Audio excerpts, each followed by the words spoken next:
नूराबाद के छोटे से गांव में रमजान शांति और बरकत के साथ आया था। हवा कुछ नरम सी लग रही थी, शामें अधिक सुकून भरी थी और अजान की आवाज धूल भरी गलियों में गूंजकर ईमान की याद दिलाती थी। 12 साल का अयान रमजान से बहुत प्यार करता था। उसे सहरी के लिए सुबह जल्दी उठना अच्छा लगता था, जब वह अपने अब्बू के साथ खजूर और पानी खाता था। लेकिन उसे सबसे ज्यादा खुशी इफ्तार के लिए अम्मी की मदद करने में मिलती थी।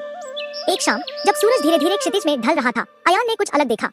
उनके पड़ोसी बूढ़े करीम चाचा पूरे दिन बाहर नहीं आए थे। वह गली के आखिर में एक छोटे से कच्चे घर में अकेले रहते थे। उनकी पत्नी के इंतकाल के बाद से वह बहुत कम लोगों से बात करते थे। अयान ने धीरे से पूछा, अम्मी क्या करीम चाचा के पास इफ्तार के लिए खाना है? अम्मी कुछ पल के लिए रुकी।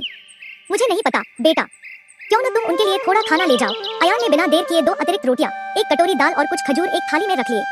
गर्म खाने की खुशबू हवा में फैल रही थी। जब वह गली के संतरे रास्ते से होते हुए उनके घर पहुंचा, उसने हल्के से दरवाजा खटखटाया।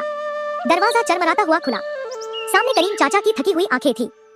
हाँ अयान चाचा, हमने इफ्तार के लिए थोड़ा ज्यादा बनाया है, आप हमारे साथ आ जाइए, या कम से कम यह ले लीजिए। कुछ क्षण के लिए बूढ़े चाचा चुप रहे। उनकी आंखें भर आईं। आज मैंने खाना नहीं बनाया, उन्होंने धीमी आवाज में कहा। सोचा था सिर्फ पानी पी लूंगा। अयान मुस्कुराया। कोई भी रोजा अकेले नहीं खोलना चाहिए। करीम चाचा ने कांपते हाथों से खाना ले लिया। उस शाम कई महीनों बाद उनके चेहरे पर मुस्कान आई। अगले दिन एक खूबसूरत बात हुई।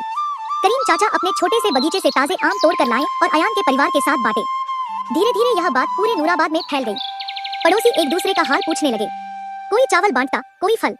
कुछ लोग तो अकेले बुजुर्गों को अपने घर इफ्तार के लिए बुलाने लगे। गांव बदलने लगा था, और भी प्यारा और भी मेहरबान।